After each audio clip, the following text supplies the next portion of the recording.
Bienvenidos. Aquí comienza La Biblioteca. La Biblioteca. Para vos, que sos amante de la literatura, no te pierdas este programa. Conduce Neri Peña. Como cada domingo, de 14 a 15 horas, aquí por Radio Ñandutí 1020 AM. La Biblioteca.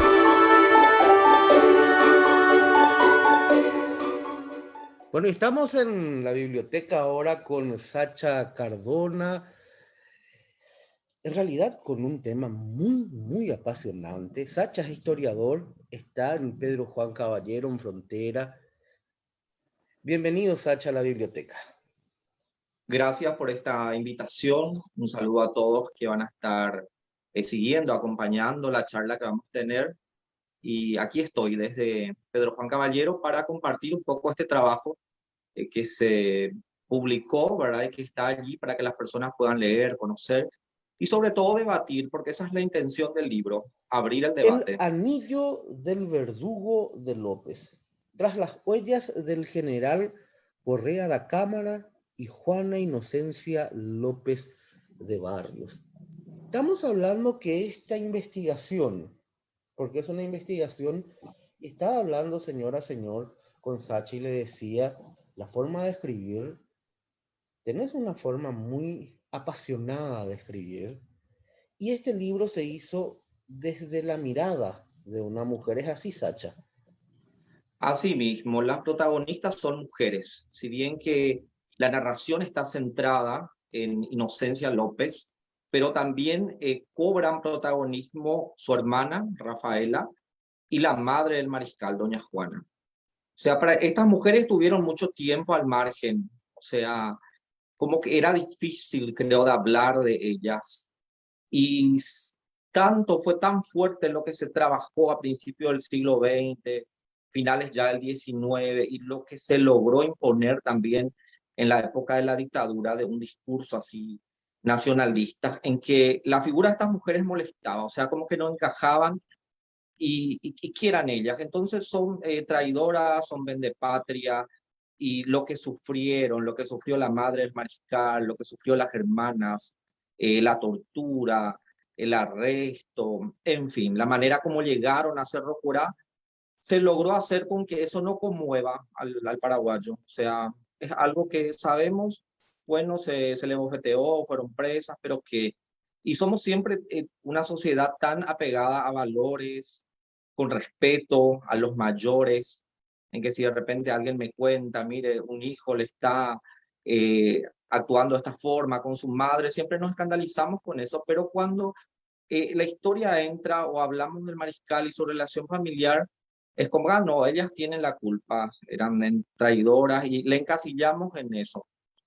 Y la propuesta del libro es justamente dar un espacio para que estas mujeres puedan cobrar vida, presentarse, y esa presentación se hace por documentos, por cartas, por fuentes primarias y también secundarias, por observadores de la época. Por eso hay mucho material en las páginas que permite al lector, a la persona que es curiosa, puede ir detrás de esos documentos y también consultar esas obras cuyos fragmentos están reproducidos en los capítulos.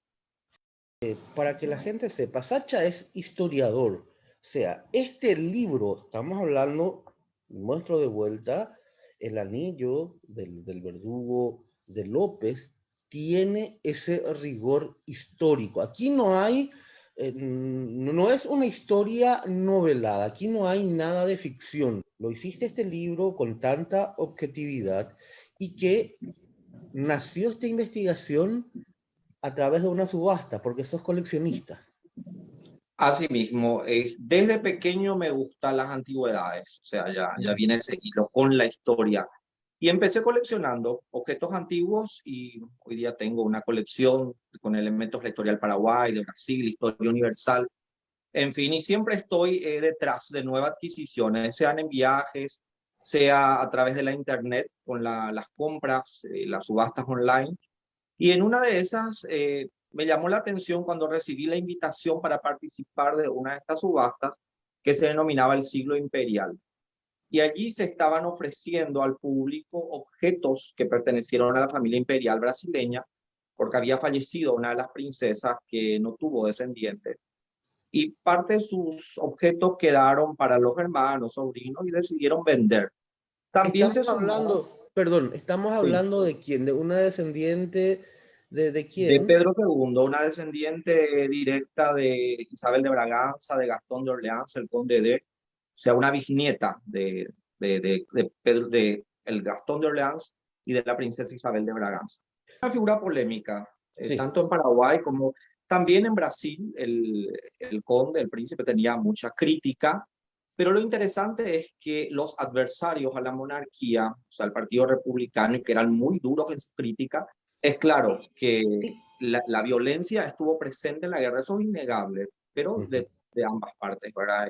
Era una guerra, era un conflicto y era la etapa final de la guerra de la Triple Alianza, que fue el periodo más terrible, ¿verdad? La salida de Caixías y cuando asume el mando Gastón de Orleans, y que justamente va a ser el periodo en que al final, cuando él también dice, yo me voy de esto porque la guerra me parece que no termina y no aguanto más, eso se puede leer en sus diarios, que incluso a poco tiempo se publicó también en Paraguay la traducción del diario de Gastón de Orleans, y allí cobra relevancia el vizconde, el futuro vizconde de Pelotas, el general Correa de la Cámara, que va a ser justamente el que va a lograr encontrar a López en Cerro Corá, en el último campamento.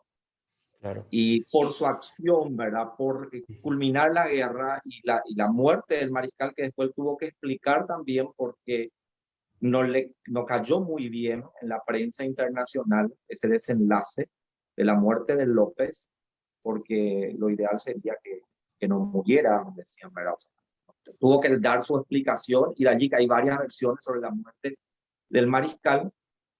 Y justamente en ese espacio geográfico se da el encuentro con la familia, con estas mujeres, con Juana Paula, con Rafaela, con Inocencia, y él sale con un título nobiliario, el de vizconde, y los nobles usaban un blasón, que es justamente el blasón que está en ese anillo, y es la joya que surgió en esa subasta. Como soy coleccionista, en la hora me fijé en lo que estaban ofreciendo, un anillo de oro que perteneció a la familia Correa de la Cámara con su emblema, y dije, bueno, esta joya tengo que comprar, primero porque vivo cerca de Cerro Corá, son 38 kilómetros del Parque Nacional, es nuestra historia y eso tiene que estar aquí, ¿verdad? Y Claro. compré el anillo, compré la joya, pero ahí empezó a surgir varias preguntas, varias interrogantes, que a principio dije, voy a escribir una nota, tal vez para publicar algo en el diario, solo que eran tanta información, era tanta documentación que pude ir recopilando, que dije, no, esto merece un libro, y es lo que hoy se puede leer, se encuentra ya, salió por Serviglibro, y las personas pueden conocer a fondo la historia de estos personajes. ¿Y dónde entra Inocencia en la historia del anillo?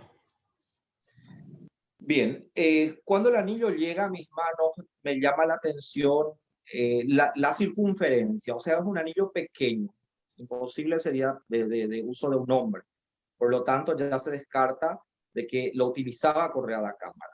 Y entonces eso me llevó a buscar, pero al final es un anillo de su familia. Y la respuesta vino justamente contactando con las personas, con la casa de subasta, con las orientaciones que me dieron de la colección de donde estaba el anillo, y que pertenecía a una hija de Correa de la Cámara llamada Adelina.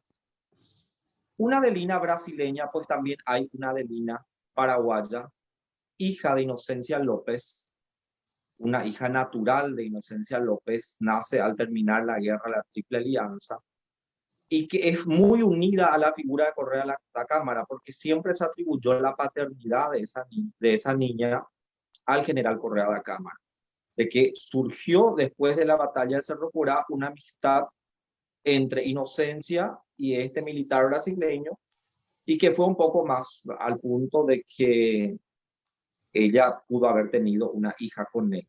Se discute en el libro, pero que yo no cierro, o sea, queda a criterio del lector. Yo presento los argumentos en pro y contra, y cómo se encuentra eso, ¿verdad? En los archivos, lo que se puede ir recopilando de esa supuesta hija paraguaya de Correa da Cámara. Como lo decíamos al principio de la entrevista, es muy difícil ver a una mujer como heroína dentro de la historia paraguaya. Siempre se buscó alguna mancha. Por ejemplo, Juana Paula Carrillo, vos hablas de ella y se pone en duda que si el primogénito de Juana Paula en realidad es el hijo de Carlos Antonio López o no, o es del padrino de Lázaro Rojas. La misma cosa, se la conoce como aquella que quiso envenenar a su hijo con chipa o con chipá, como lo quieran decir. Pero sin embargo, Juana Paula fue una de las mujeres, estaba al lado de un gran hombre como Carlos Antonio López. Sin duda alguna, justamente al inicio del libro yo presento un poco de esto, ¿verdad? La familia López. Y una de las mujeres que podemos decir que tenía un rol, una importancia, un poder en esa sociedad paraguaya del siglo XIX, sin duda alguna, es doña Juana Paula. Ella venía de una familia de abolengo, o sea, ella puso el prestigio, ¿verdad? El poder, de cierta forma, lo que le abrió las puertas a Carlos Antonio López. Es claro que luego él sumó esto con su inteligencia, su mando, pero ella era una mujer que sin duda alguna él reconocía el valor de esta dama con quien formó su familia. Yo no creo mucho en eso de que el mariscal no sería hijo de don Carlos, no sé, eso no me parece, pero era algo que estaba sembrado en los dimes y diretes, en los chismes de la época, y que a medida que la guerra va avanzando y que el mariscal entra en una paranoia total, o sea, que ve enemigos por todos los lados, yo creo que le empezó a dar oído a todo esto, ¿verdad? Y ahí uno percibe cómo la relación fue cambiando con su familia y cómo estas mujeres, la familia López, de ser la primera familia, la principal, terminas prácticamente en la indigencia, o sea, es de arriba a abajo, ¿verdad? Es una familia que sin duda alguna muy interesante, lo que vivieron, el poder que tenían, porque el Estado eran ellos. Podemos pensar, ellos manejaban el Estado en un sentido de propiedad, o sea, había un poder absoluto y al final culminan de esa manera. Y allí empieza que estas mujeres también van a tener que ingeniarse en la posguerra para recuperar sus bienes. Y fueron muy astutas, muy inteligentes, supieron formar una red de amistad, por lo cual lograron, de cierta forma, recuperar algunas propiedades. Y allí también hay otra figura que se pone como un contrapunto, que es Elisa Lynch, en el medio a todo eso, ¿verdad? No sé. Y la figura de Elisa Lynch también está presente en el libro, pero siempre con ese cuidado para no eclipsar, porque es la figura que cuando uno piensa en la mujer o el poder, siempre viene la imagen de ella. Y la idea de este material, de esta investigación, es justamente mostrar también el protagonismo de estas otras mujeres y conocer así esta otra historia que necesita ser debatida, necesita ser estudiada. Y aquí no hay fanatismo, o sea, de mi parte no quiero que la obra se encasille, ¿verdad? Dentro, es antilopista, es lopista, es legionaria, como hay muchos de esos rótulos. No, es el relato de la época, de lo que ocurrió, de la tragedia humana vivida por familias paraguayas que les tocó la desgracia de caer mal, ¿verdad? En un momento en que se veía enemigos por todos los lados. El héroe de la Aquidaván, eso vemos que cómo las cosas cambian con el tiempo. Hoy día casi nadie habla más de Correa da Cámara, y el héroe de Aquidaván, si decimos, es el mariscal Francisco Solano López. Claro, O sea, pues, las cosas se invierten. Cuando uno va al siglo XIX, a esa época terminada la guerra, los jóvenes en Concepción, Cayo Sotero Milton le hace un discurso a Correa da Cámara al recibirle y le saluda como el gran libertador de Paraguay. Y así fue recibido en la capital también. por las figuras que estaban en el poder en ese momento. Y después los discursos van cambiando, ¿verdad? Eso también se presenta en el libro y que cada una fue ocupando su lugar en la historia. Elisa Lynch es la compañera del héroe máximo, Francisco Solano López, el héroe de la Quidabán, y al margen quedan estas figuras que tuvieron también sus razones, ¿verdad? En sus momentos, principalmente la fuerza que creo que les movía a estas mujeres en específico era el deseo de la vida, querer vivir, Claro. sobrevivir a todo eso. Cuando yo leí, me miré así, decía Kidaban, y el héroe de Akidaban, vos decís aquí ese, es lo que me acabas de explicar que va para el Mariscal López. Sin embargo, al culminar la guerra por el hecho, se le dio a Correa da Cámara ese título honorífico del héroe de Akidaban. Y este material que tiene el sello de Servilibro, el anillo del verdugo de López, va acompañado de imágenes, fotografías. Hay muchas cosas que son de tu colección privada. Sí, Hay hay fotografías que yo tengo las originales, fotografías de la familia imperial brasileña. Visité los archivos, fui a Porto Alegre, tuve en manos todo el archivo de Correa da Cámara. Es fantástico ver esas cartas. La carta que Madame Lynch le escribe en Paso Barreto a él, agradeciéndole por el cuidado que tuvo con ella y con sus hijos. Y eso ya demuestra cómo Elisa Lynch era una mujer inteligente, ¿verdad? Porque ella percibe que tenía que quedarse bien con los que estaban al mando, ¿verdad? Entonces ella le hace una carta, le entrega unos regalos también costosos a Correa da Cámara, y eso está guardado allí, se conserva en Porto Alegre. Está la casona en que él vivió y del balcón desde el cual él se presentó a la comunidad en la época cuando regresó de la guerra. Y fue muy interesante hacer esa investigación, ver esos documentos, que incluso que en alguna ocasión se podría hacer un intercambio con el Archivo Nacional, de que se pueda tener en Paraguay una copia digitalizada de toda esa documentación, que hay mucho allí sobre esa etapa final de la guerra, porque el archivo que estaba en poder del mariscal en gran parte, que fue cayendo aquí en las acciones finales de la guerra en el norte, Correa da Cámara lo conservó, o sea, quedó con él, no se fue a los depósitos estatales, no entregó eso al Estado, y se quedó como una colección privada. Y hoy día están en el Instituto Histórico Geográfico del Río Grande del Sur. Aquí hay algo que me llamó la atención y justamente, ¿por qué lo pusiste el ángel de la discordia?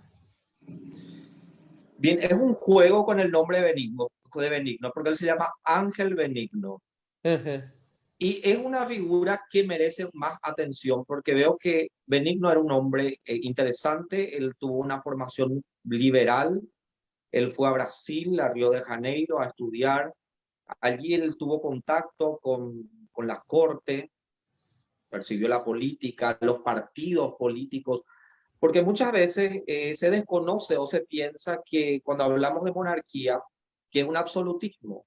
No, Brasil no vivía un gobierno absolutista en el siglo XIX, era una monarquía liberal, donde habían dos partidos, el Partido Liberal y el Partido Conservador.